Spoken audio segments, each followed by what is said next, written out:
আসসালামু আলাইকুম। জোরে বলবা, ঠিক আছে? আওয়াজ দিয়ে বলবা, বলিষ্ঠ কণ্ঠস্বরের জন্য 5 নাম্বার আছে, ঠিক আছে? আচ্ছা, পড়ছো? মাশাআল্লাহ। 2 নাম্বার হাদিস শরীফ অর্থ সহ বলো। 2 নম্বর হাদিস শরীফ আসলি কয়ুকুম মাতালামাল গুনালা আল্লামা। 2 নাম্বার হাদিস শরীফের অর্থ। 2 নম্বর হাদিস শরীফের অর্থ তোমাদের মসজিদ তাপবাদ আইবাতি এক মাটি টিকা এক মনকে টিকা দেয়। মাশাআল্লাহ। 6 নাম্বার হাদিস শরীফ অর্থ সহ বলো।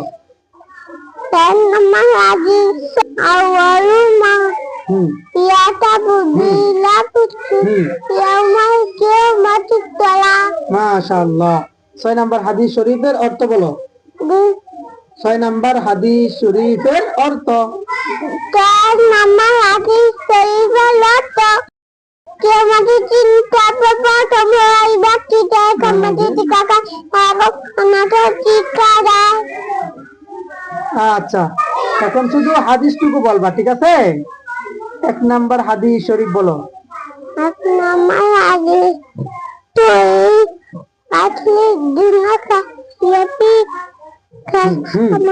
কলিল। মাশাআল্লাহ। তারপর 4 নাম্বার হাদিস শরীফ বলো। 4 নম্বর হাদিস শরীফ মাশাআল্লাহ।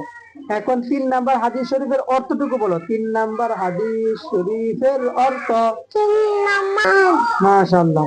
এখন 3 নাম্বার হাদিস শরীফের অর্থটুকু বলো। 3 নাম্বার হাদিস শরীফের অর্থ। 3 নম্বর হাদিস শরীফের অর্থ আলিফ তালাক প্রত্যেক মতের মানে উপর ফরজ। শরীফের অর্থ বলো। 5 নম্বর হাদিস শরীফের অর্থ মোহাম্মদ রাসূল তাকি। মাশাআল্লাহ। এখন এক কথার উত্তর, ঠিক আছে? আমাদের রব কে? আল্লাহ।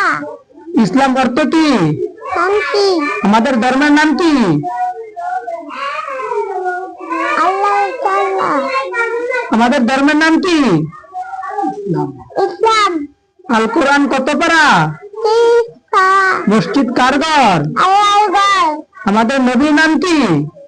ইসলাম। আমাদের নবীর নাম কি?